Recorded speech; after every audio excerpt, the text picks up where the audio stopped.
Are you planning on doing a collab or interviewing someone on your YouTube channel? There's definitely an art to being a good interviewer, and I've got great advice for you today. I'm Jenn Jager, Creative Director at Plum Productions, Professional Video Services, and educator at My Video 101.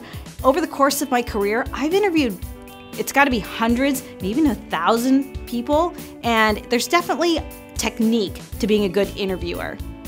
So what we're gonna do today is I'm going to sit down with my husband and business partner and do a little bit of a mock interview for you to see what not to do and then the right way to interview someone. We're gonna be talking about one of his favorite topics, which is golf. Not really my favorite topic, but it'll help you understand how to really get the most out of your interviewee. Are you ready?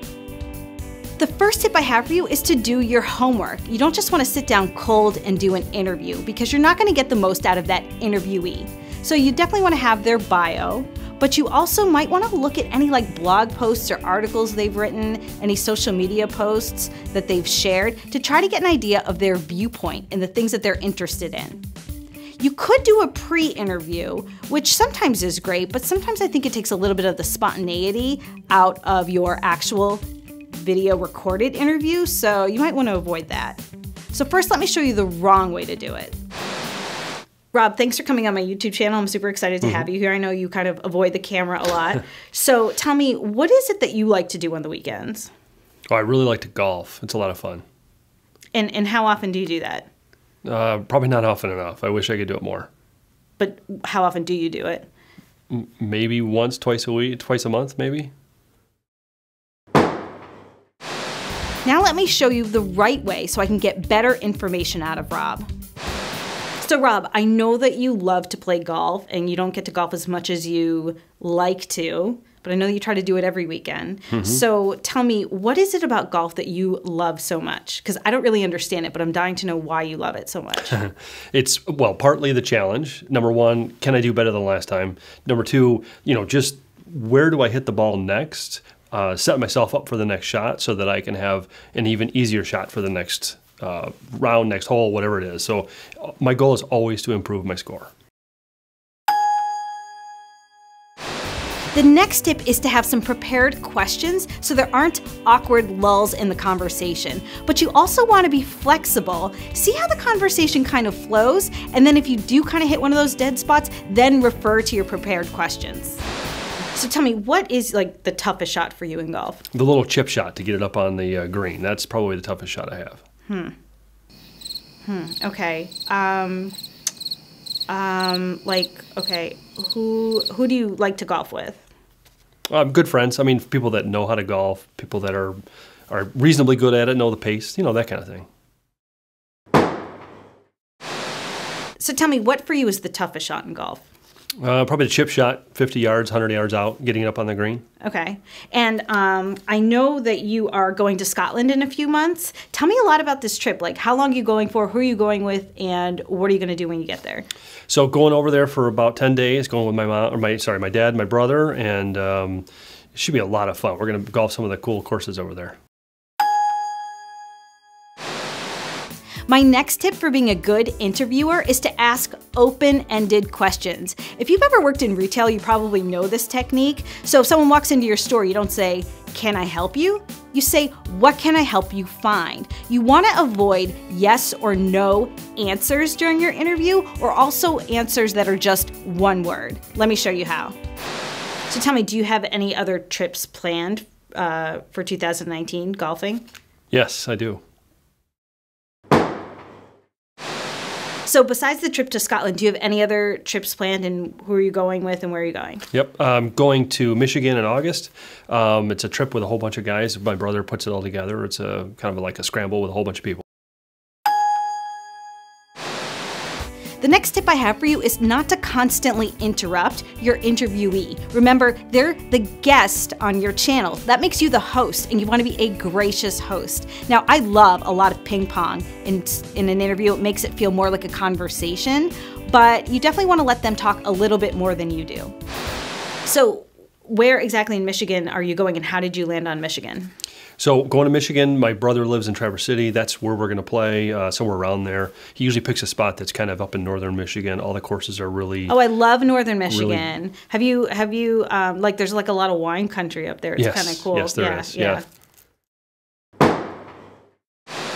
So tell me, how did you guys end up going to Michigan of all places? Yeah, so my brother lives up in Traverse City. He usually picks a golf course that's around the city somewhere. It's usually within an hour or so where he lives.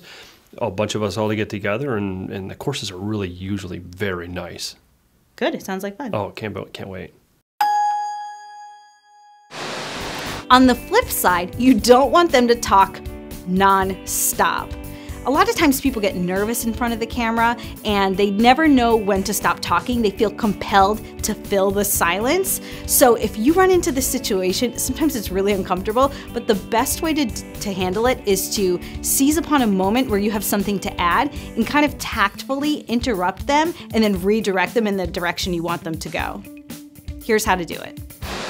So sometimes I hear people talking about like a golf course, like, oh, that's a great course, or course wasn't so great. And I never understand what the criteria is for a good course or bad course. Like, what is it?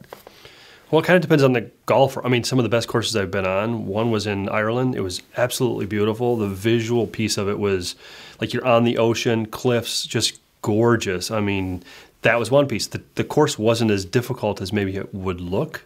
It looked like it was really difficult, but if you could hit the ball reasonably straight, you really would, you'd be fine. You know, it didn't really matter. There's other courses that are more like wide open. Maybe that's easier to play.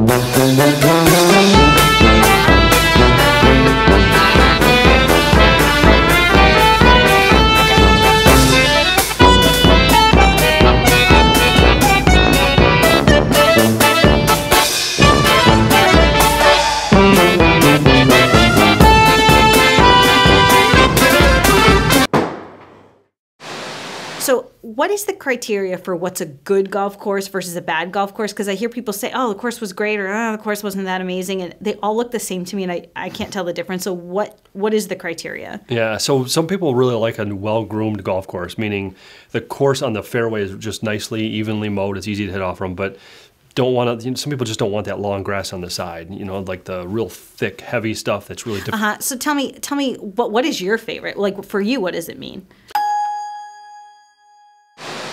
My last tip is that you don't want to be constantly vocalizing your agreement or understanding of what the person is saying. You want to be quiet while they're talking, but you can still show agreement in other ways. Let me show you how. So when you're playing golf, now you've got that bag of golf clubs, and it's like there's so many, and I don't understand what do they all do? Well, okay, so each club has a different distance you can hit. So when you use, like, let's say the 4-iron, you're going to hit it a lot farther than you would an 8-iron or a 9-iron. Okay, yeah. So the higher the number, the less distance you're going to go. Okay, got it. And then the driver is really the one that's the heavy, looks like it's heavy, hits it like absolutely the furthest. Okay, got it. So when you've got that big bag of golf clubs, like, there's so many in there, how do you know which one you're supposed to be using at any given time? So it depends on the distance. I mean, I know that my 4-iron can hit this many yards, my 8-iron hits this many yards, and it just depends on how far away from where I want to hit it. That's which club I use. Great, thank you. That really cleared it up. So there you have it. Next time you have a guest on your YouTube channel, hopefully these tips will really help you out. Special thanks to Rob, who doesn't really come around in front of the camera on my YouTube channel too often. I really appreciate him helping me illustrate for you guys these great interviewing tips. If this video was helpful for you, make sure you subscribe to my channel and ring that bell so you get notified every time I post. Thanks so much for watching.